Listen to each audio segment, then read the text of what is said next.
Buen día. Hoy hablaremos sobre el donante de sangre como un sujeto de derechos. Los seres humanos somos sujetos de derechos. Los derechos son aquellas libertades que se nos han garantizado por el hecho de ser personas. Fueron hechos para permitir que las personas nos desarrollemos plenamente.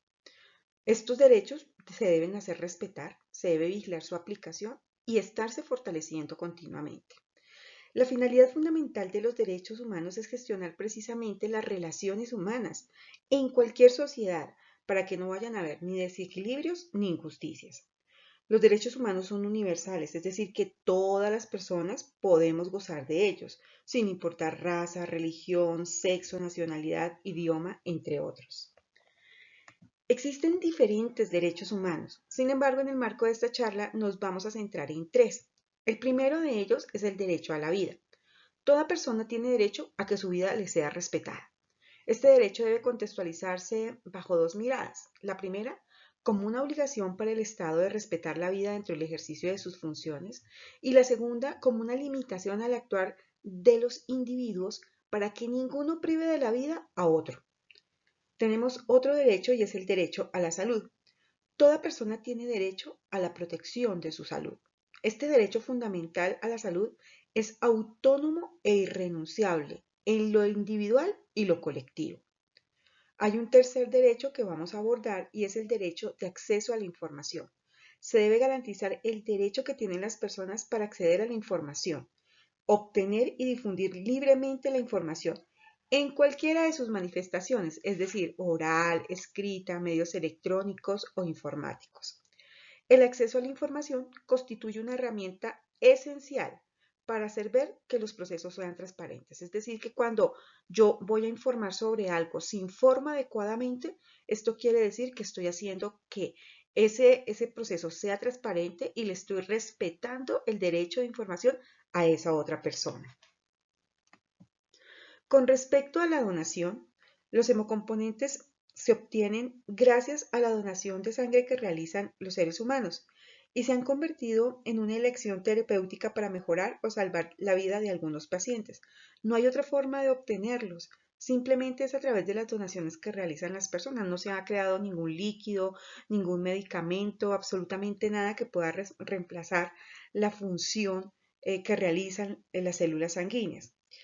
En ocasiones son la única opción que tienen los pacientes para garantizar su sobrevida, razón por la cual los bancos de sangre deben considerar condiciones especiales para su obtención, es decir, que sea de menor riesgo.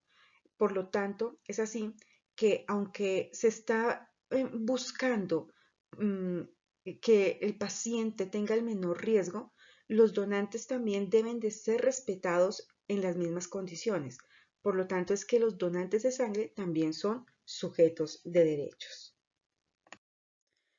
Entonces, ya entrando en el marco de los derechos y centrándonos un poco más en los derechos que tienen los donantes, entonces vamos a revisar qué derechos tienen los donantes de sangre. El primero de ellos es el respeto al donante, entregándole toda la información, tanto oral y escrita, que tiene que saber con respecto a la donación de sangre, a conductas de autocuidado.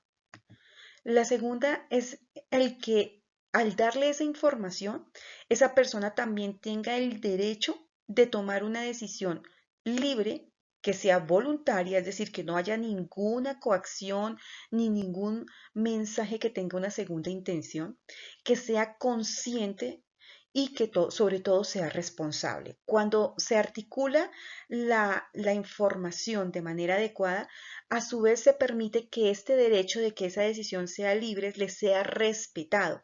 Por lo tanto, se le permite al donante a que tome decisiones totalmente autónomas. Asimismo, existe el derecho a desistir de la donación o de autoexcluirse posdonación. Es decir, una persona con toda la información que recibió sobre la donación de sangre tiene tanto el derecho de decidir y decir, yo sí puedo ser donante, pero también tiene ese derecho de decir, qué pena, yo no puedo ser donante. E incluso de autoexcluirse después de la donación. Una persona puede renunciar a esa decisión en cualquier momento. Hay el otro derecho a que se exprese libremente y a que se le resuelvan absolutamente todas las dudas que tenga el donante, pero a resolvérselas con fundamento, no manifestándole, no, es que no, porque no, o sí, porque sí, sino porque realmente se les da un fundamento y se les explica cada una de sus inquietudes para que el donante pueda comprender mucho más todo lo que tiene que ver con la donación. Entonces, otro de los derechos que tiene el donante es la autorización informada para que conozca el proceso de la donación. En esta autorización informada también se le da a conocer que se van a obtener unos datos de ellos y que estos datos van a ser almacenados en un sistema de información de hemovigilancia, y que para el caso de Colombia es CIEVINS, y que con esta información se van a tomar decisiones, pero que esos datos van a ser totalmente protegidos bajo las condiciones normativas que existen, siempre respetando su derecho a la protección de los mismos. Es importante contextualizar que cuando un donante firma el consentimiento informado de la donación, lo está haciendo cuando previamente ya se ha surtido todo un proceso de información, tanto oral y escrita. Entonces, de ahí la importancia de que cuando el donante firme ese consentimiento informado, se tiene que haber surtido todo ese proceso de información y habiéndose informado absolutamente todo lo que esta persona debía de conocer. Existe también ese derecho que tiene el donante a ser protegido.